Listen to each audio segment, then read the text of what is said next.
Peacocks, as we know them, are beautiful, but there's so much more to them. Their history is amazing. Good omens, bad omens, superstition. Let's take a look, shall we?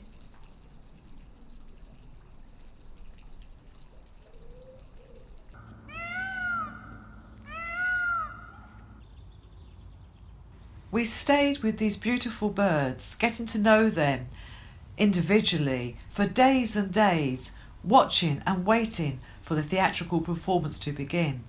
And begin it did. Wait until you see the spectacular display we have for you.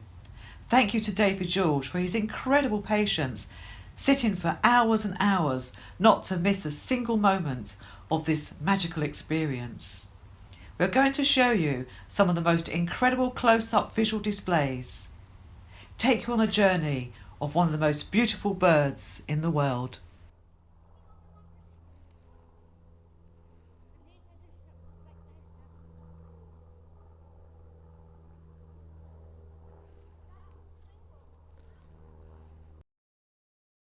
We use the word peacock, but only the males are the peacocks with their wonderful plumage. The peahens are the females. The young are known as peachicks, and the group are all known as peafowl. The peahen will lay anything between 2 to 6 eggs. And because she's darker and she's got the browns and the grey colours, although round her neck is very beautiful, she can lay on those eggs and be totally camouflaged. It's amazing.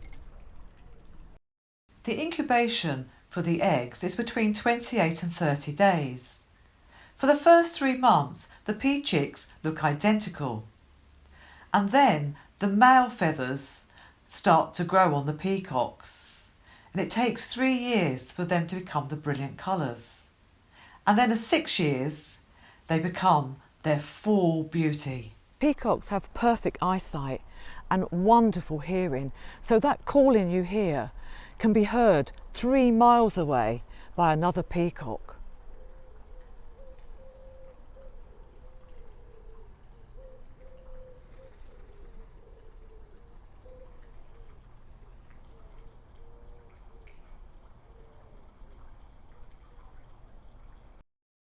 Females are very picky when choosing their mate.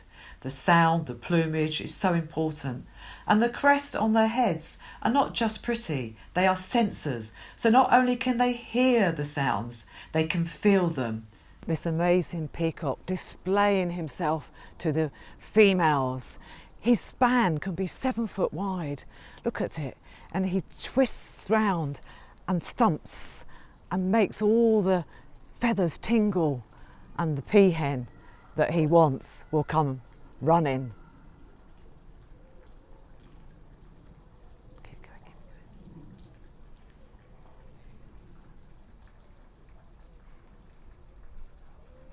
Peacocks mate between February right through till August, so it's a long mating time.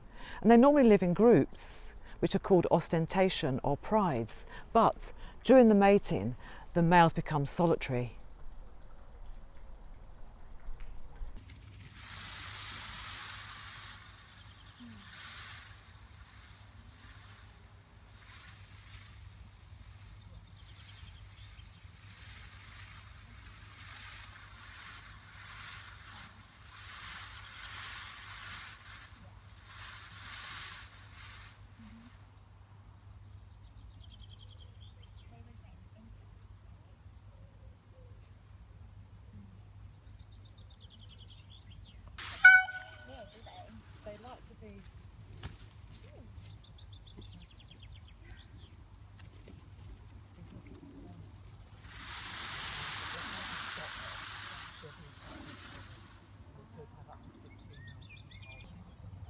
The feathers beat approximately 23 times a second, and each male will have between 1 and 6 females in his harem.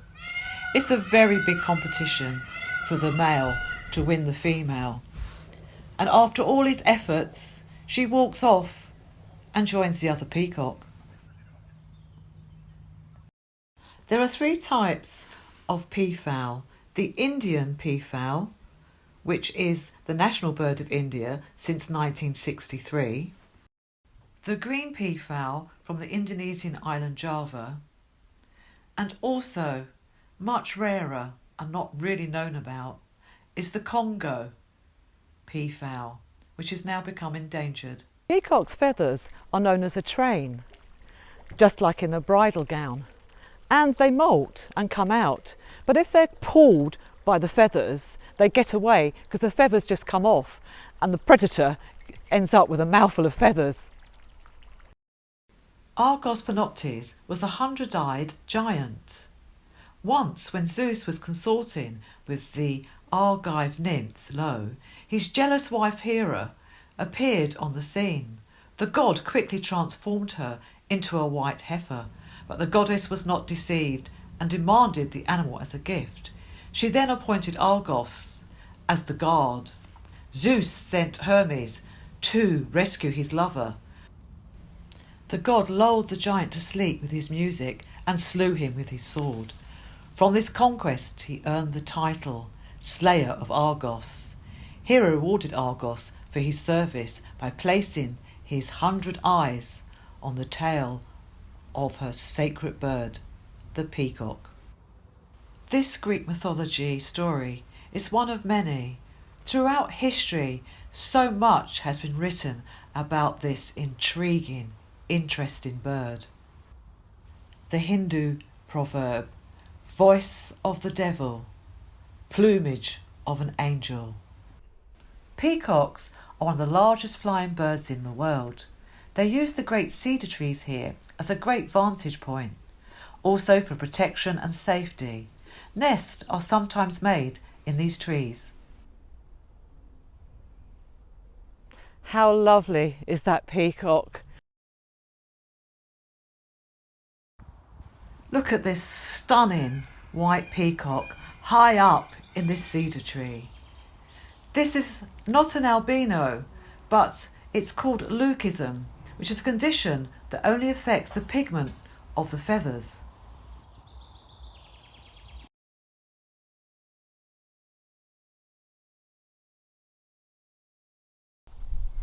During our breaks from filming, the peafowl joined us every day and shared our lunch. It was wonderful.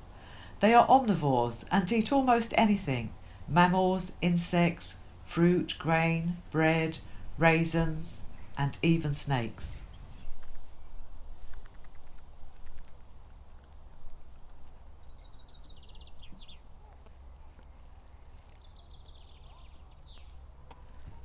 These birds would be at the palaces of the Raj.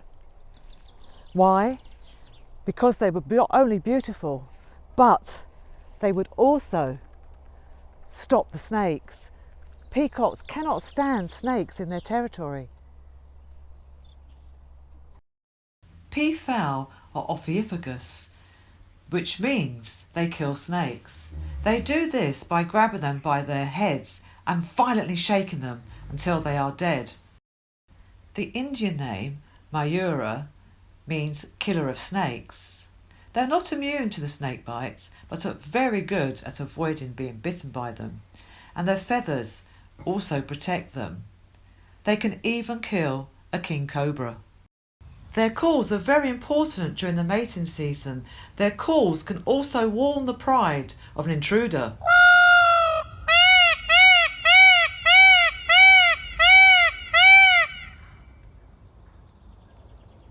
The multicoloured hued circular formations, which are found on the wonderful feathers of the Indian and grey peafowl, are known as ocelli. The feathers are also known throughout history as the all-seeing eyes of God. They have spurs on their feet, razor sharp, and will use them, but only as a last resort. We thought we would show you this peacock that has been calling and preening in the background. But if you look up, you will see there is another peacock on the roof. A great vantage point to watch the goings on. He has been sitting there while all the other peacocks have been train rattling for ages and ages. Peafowl are members of the pheasant family. They form leks, which means small groups of a territory led by one male. The Indian peafowl is the oldest ornamental bird in recorded history, the 10th century BCE. Scientists have discovered a prehistoric peacock the size of a blue jay with a tail twice the length of its body.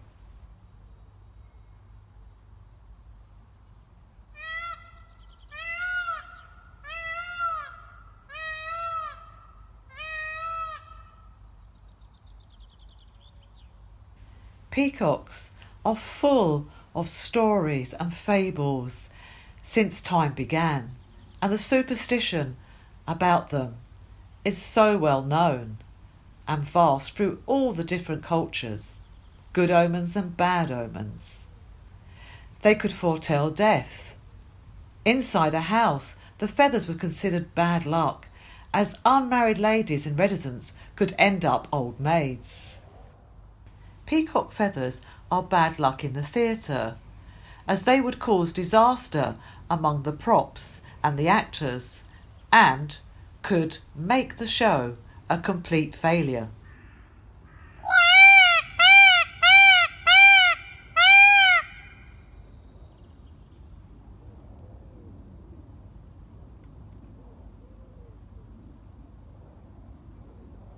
There are also lots of good luck omens about peacocks, especially in China and in Japan. If you bring the feathers into your home, they are good luck, and the extra eyes are for protection. They are immortality, patience, kindness and compassion, and good luck.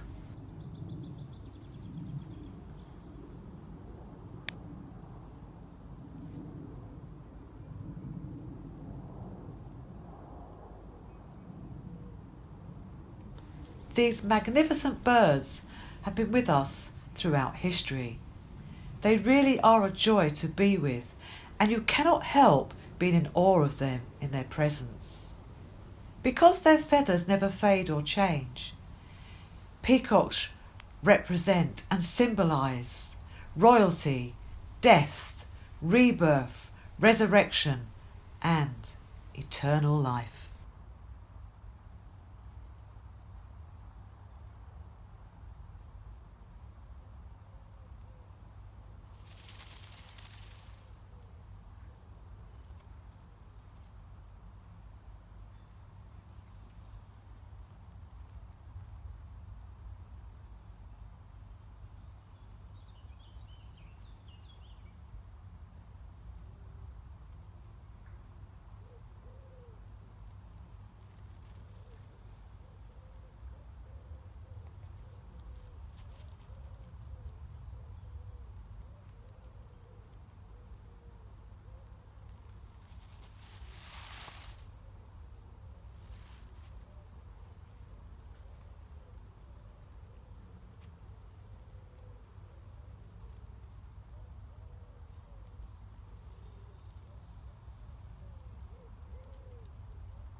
Look behind me at this beautiful bird. I hope you've enjoyed this special episode about peacocks, and I'm sure you'll agree with me, they are truly spectacular. Until next time.